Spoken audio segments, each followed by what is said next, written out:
In front of me is HUAWEI P Smart 2021, and let me show you how to change date and time on this device. So at first you need to open the settings, then find and select system and updates, and now click on date and time. And here you can either use automatic date and time and it will be network provided, or you can turn it off and now set date,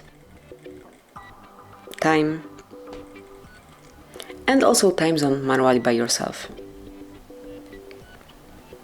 So smoothly mark the one that you would like to apply and it will be done.